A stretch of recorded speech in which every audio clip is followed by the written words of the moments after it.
This isn't the sort of talk that I usually give. It's in response to my being here and having been coming to these conferences for 37 years now. I'm asked by a lot of my colleagues, why on earth do you go to those ICSA conferences, those anti-cult conferences? And I'm asked by people at these conferences, what are you doing here? And so I'm going to try in, well, I hope as clear a way as possible to give you some idea as to what the answer to those questions might be, because it seems to me fairly obvious that I ought to be here, but it doesn't to a whole lot of other people. So this is very autobiographical, which is mildly embarrassing for me, but still. I've always been interested in questions about people who believe and do things that are different from the things that I believe and I would do. And I'm asking, how could they? Why should they? What's behind all this? It seems so strange to me. Could I ever believe and could I ever be like that? And in answer to this, in some ways, I decided I wanted to be an actress because in that way, I would have to take on the role of a whole lot of people who would be doing things in particular situations which I would not normally find myself in. And I would try to find in myself something that under those circumstances would make me behave in a particular way because I believed something. So I would have to have some kind of empathic understanding in order to portray. But at the same time, I would be outside. If you're an actress, you can't just sublimate yourself completely into a role. You've got to learn certain techniques. You've got to learn how to sit down in a crinoline without it coming up in your face. You've got to learn how to cry. You've got to be observing. You notice if the prop man hasn't put out a dagger that you're about to kill yourself with and think, how can I kill myself with this paper knife or something? You're watching and you're involved in at the same time. And you have to learn how to communicate, how to be heard at the back of the gallery, but a whole lot of other ways in which one communicates so that your feelings and your understanding is carried over to the audience. And this isn't always doing exactly what would happen in reality. There's a kind of translation that goes on. And for various reasons that I'm not going to go into, after 5 years in the theatre, I had to give it up for personal reasons. My daughter was in. And I found myself studying sociology. And this, to my surprise, was very like being in the theatre. We had what the sociologist Max Weber calls Verstehen.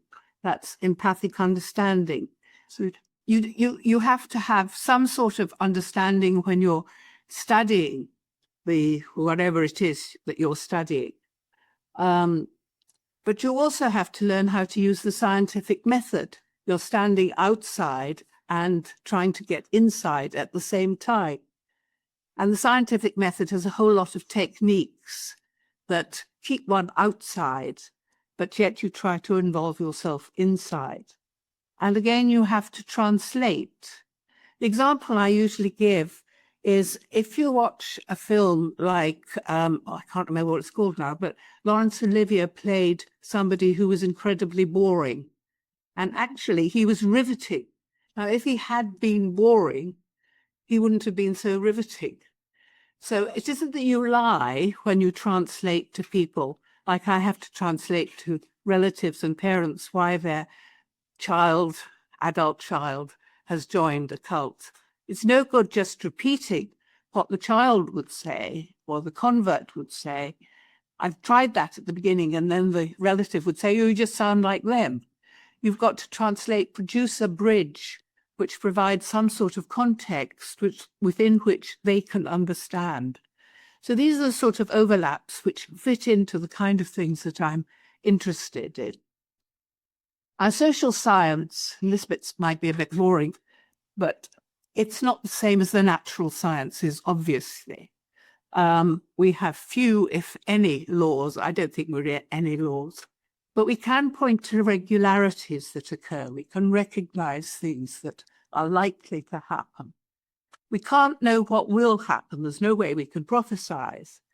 But we can sometimes say what has not happened and sometimes what is happening. It can point to likelihoods, probabilities. Statistics have become very sophisticated, ways in which you can tell how probable something is happening.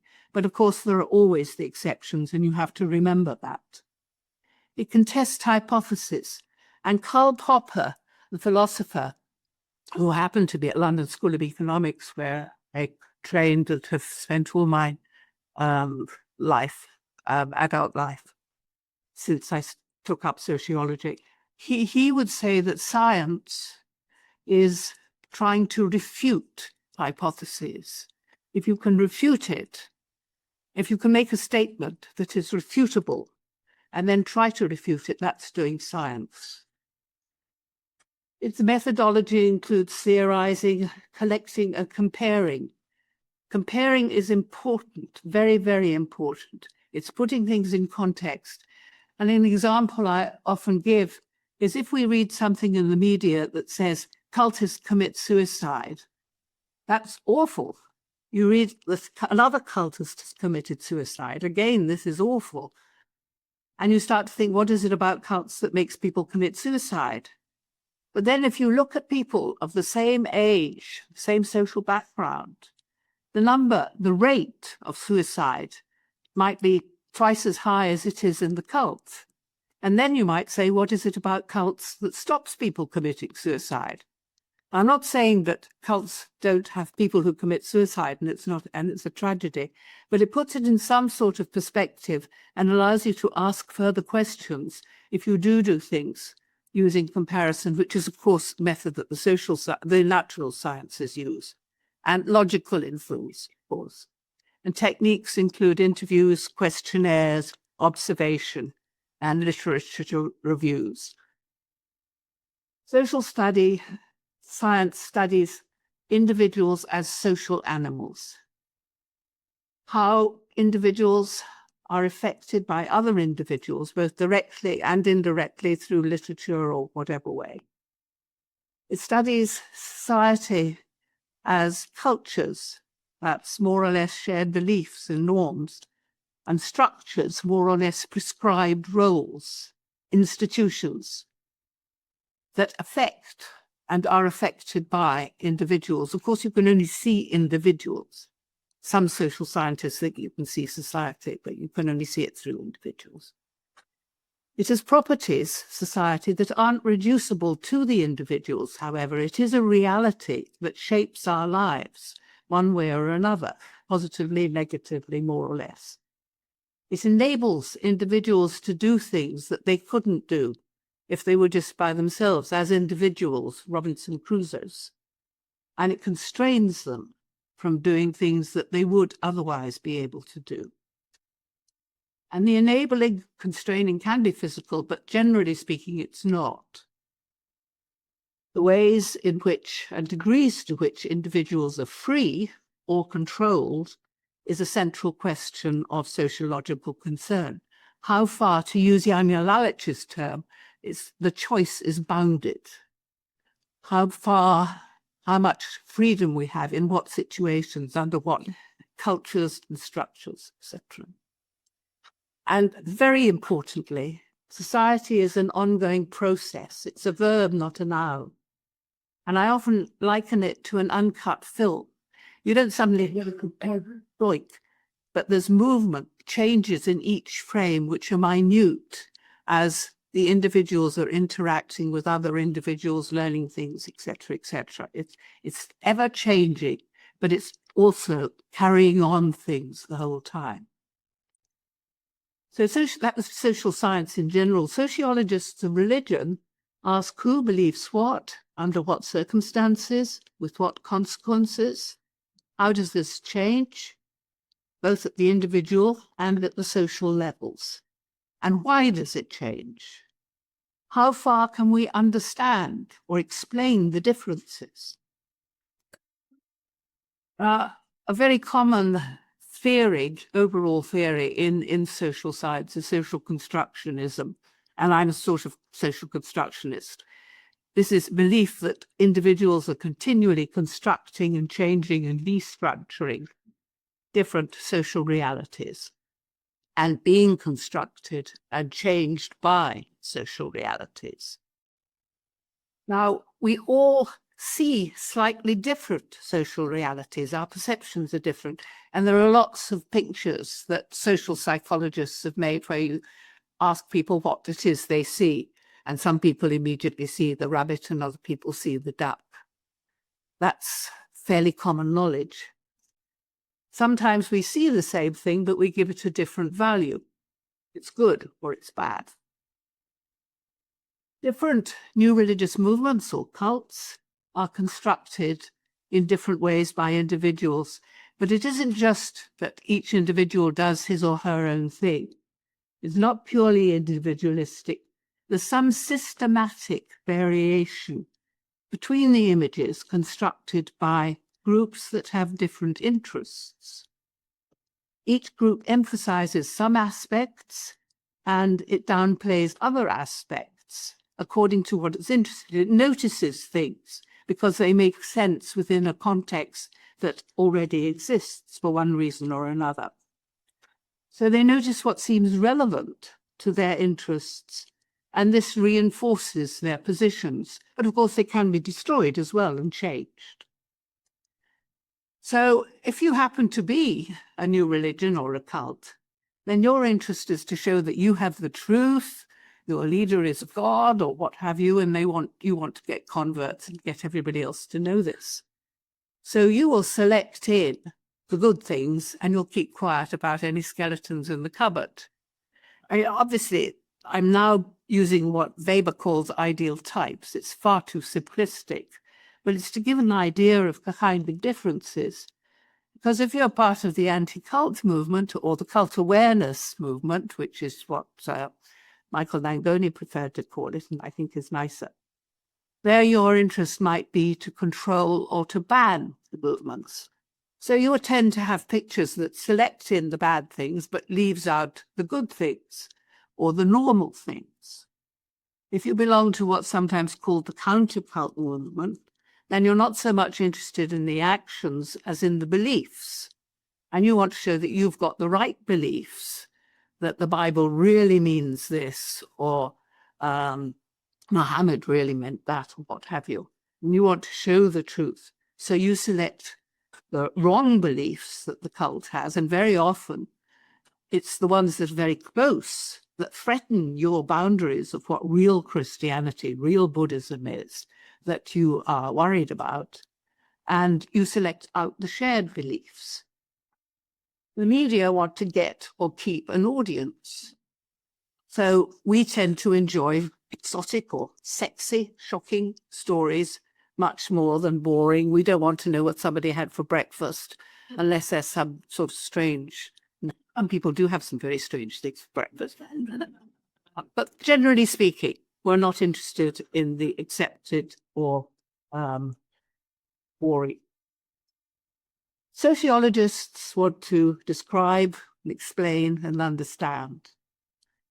And they will select in empirical data about the individual and try and produce the social context.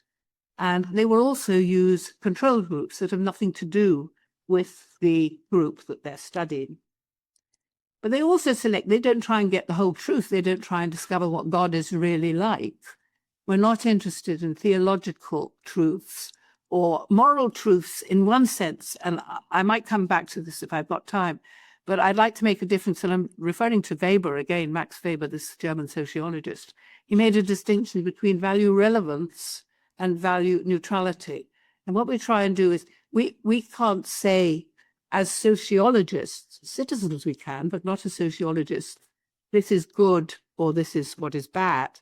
People have different reasons for thinking good or bad or godly or satanic, which we can't test according to Popper's criteria. It's not something you can disprove empirically.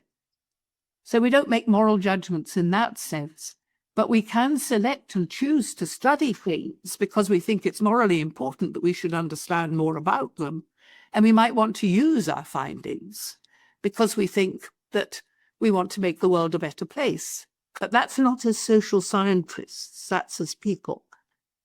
And social scientists are people, funnily enough. So my how could they trajectory, rather briefly. First of all, the theatre. As you can see, I'm pretty old.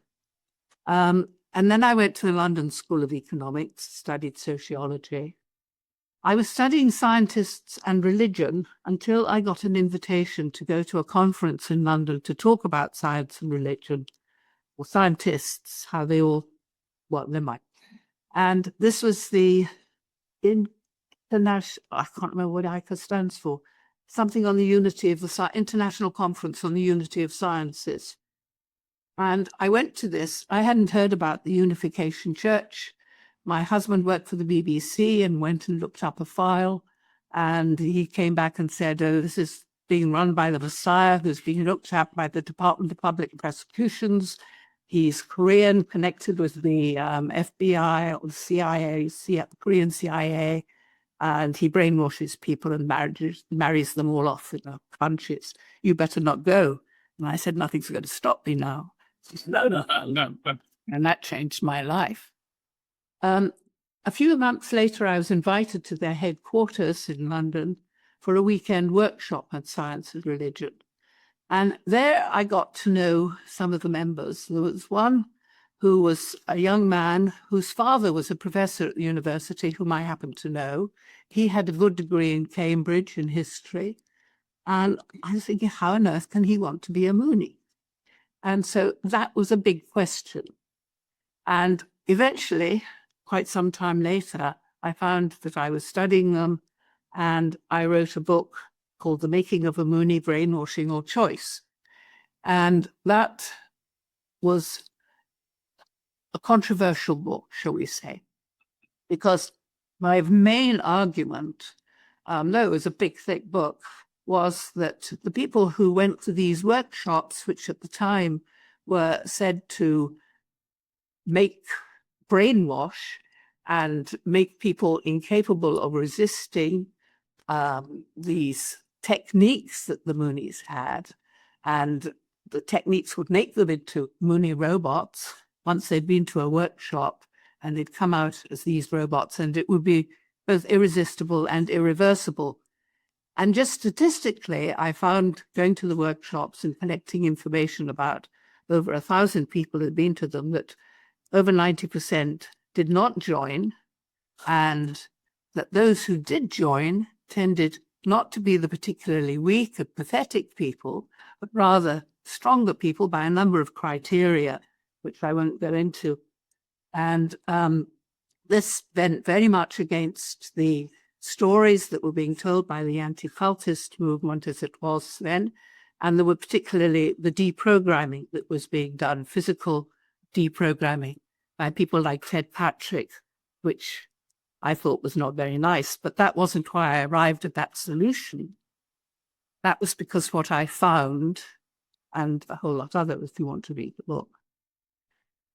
In 1988, I set up an organization called Inform because quite a few social scientists were doing studies of new religions, as we called them, as opposed to cults.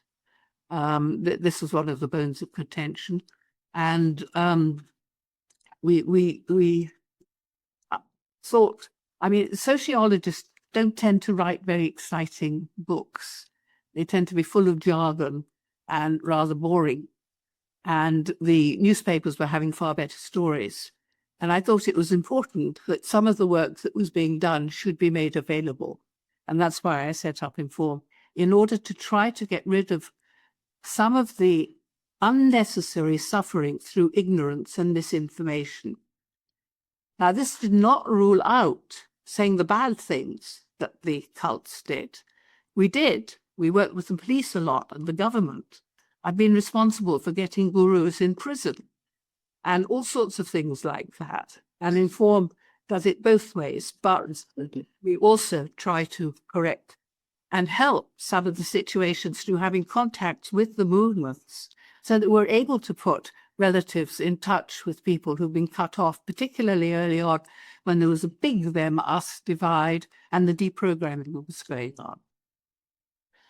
I had other interests as well. After the collapse of the Berlin Wall, I spent a lot of time in Eastern Europe. Then in 1992, I was elected president of the Society for the Scientific Study of Religion, mainly an American organization. But anyway, I was elected and I had to give a presidential address, which I called The Scientific Study of Religion, You Must Be Joking.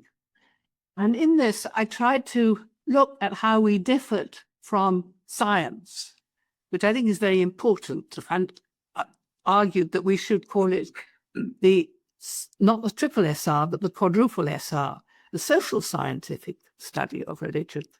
And I described in this some of the methods of social science and using my studies of the new religions and talking about the anti-cult movement.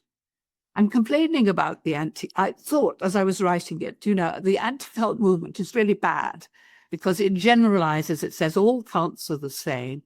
It doesn't look at the differences and it just selects the bad and they never go and look at the movements themselves.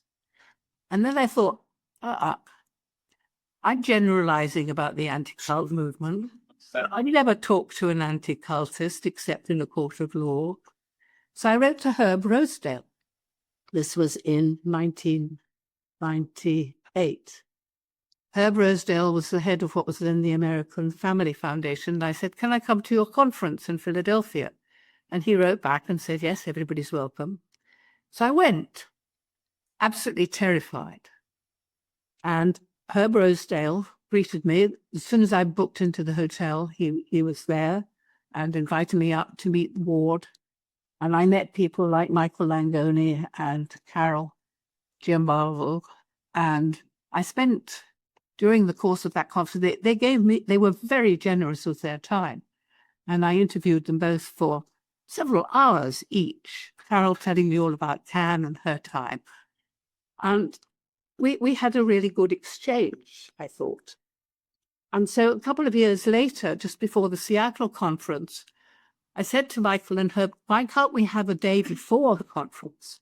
And you have 4 of you and I'll have 4 of us. And we'll spend the day talking about our differences. So they agreed. So 4 of them, Michael and I can't remember actually who they were, and 4 of me, or sociologists of religion, we met and we had coffee and sandwiches and spent the whole day discussing things. And we were amazed to find how much we agreed about. We disagreed about some things, obviously. The thing I came away with in the end was that there was a whole lot, but it was them and us, not them or us. But we were asking different questions. We, the sociologists, were saying, what are new religious movements like? They were saying, what harm do cults cause? And asking different questions, we obviously came up with different answers. It wasn't that the sociologists didn't include a harm, but that wasn't their focal thing. They were doing wider. And we weren't particularly helping. I was trying to inform, but that wasn't our raison d'etre in the same sort of way as it was.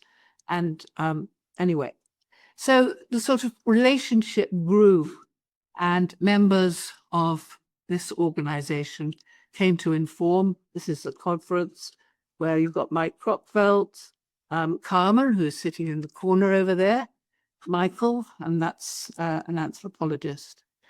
I've edited, I think, 14 or 15 books in an Inform series, counseling people like Lorna Goldberg, Rod and Linda, Debro Marshall, Joe Zimmart have contributed to those volumes. Revisionism, Michael and Carol and Mike Kropfelt did a very good article on changes in the cult scene. I reached out also to other, like Eluded in France and Yossagod Dialogue Center, other groups.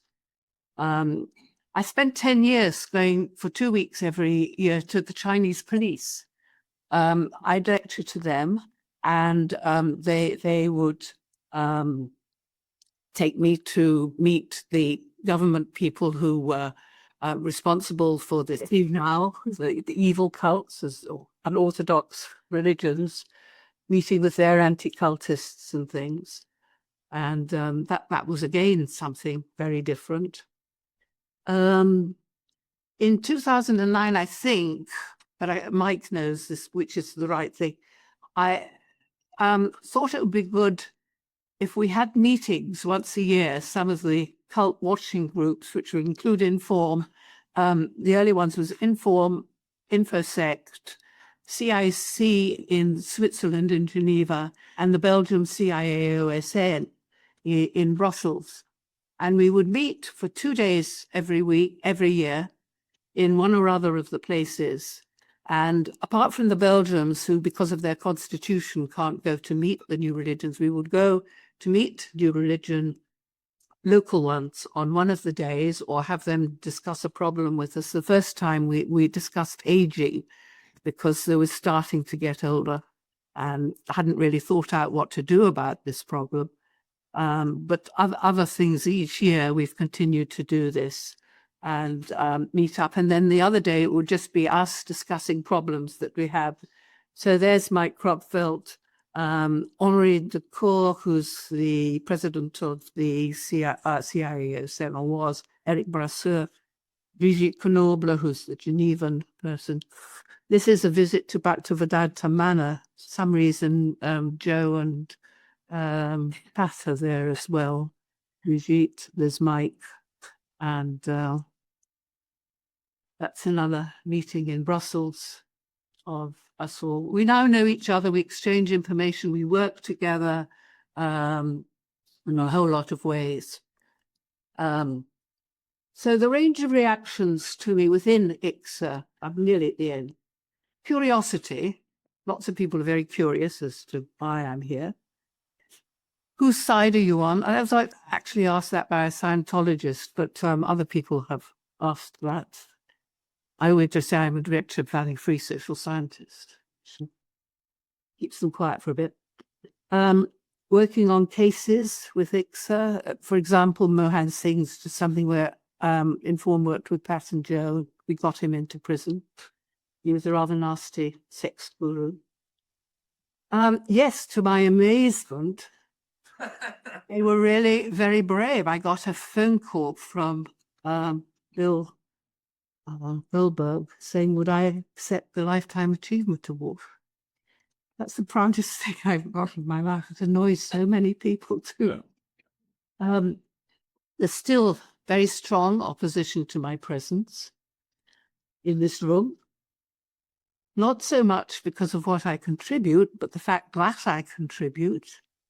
But sometimes I'm criticized for achieving what the critics say ought to be done, and they haven't managed to do, but we have.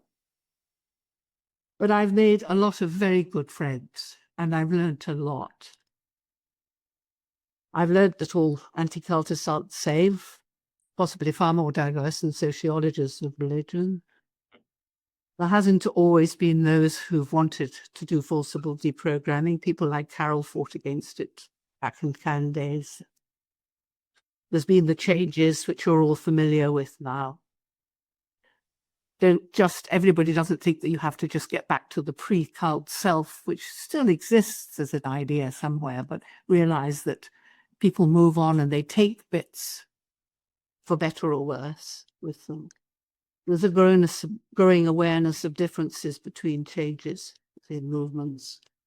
I've learned more about the variety of the movements, the variety of harms their influence can have, interactions between relatives and members and experts, more questions that I should be asking? So this is just an example. If I've only got 4 minutes left, I will go into this. I have learned a lot, let's say that, and I'll go on, I hope, learning a lot. So what's my position now? Doing social science may be a joke, but it's still a very serious joke in my mind. And I believe that knowledge it can produce can be helpful. It's not always perfect, obviously, but it can be useful for any religion, for those who are worried about particular religions, and for the rest of society. Unrepentantly, I wish to continue to be a social scientist, trying to understand what, how, and why. I see no contradiction in defending so-called cults against what I consider ignorance or misinformation, nor in bringing it to the attention of the authorities when I discover a group engaging in criminal or antisocial behaviour. And if this means I'll be labelled a cult apologist or an anti-cultist, so be it. Yeah. Just to finish, when I arrived, Steve Eichel greeted me and said, here's the cult infiltration. I hadn't been called that before. I'm not going to tell you which cult I belong to. But I have got a couple of initiatives in this conference, and I'm not going to tell you who they are either.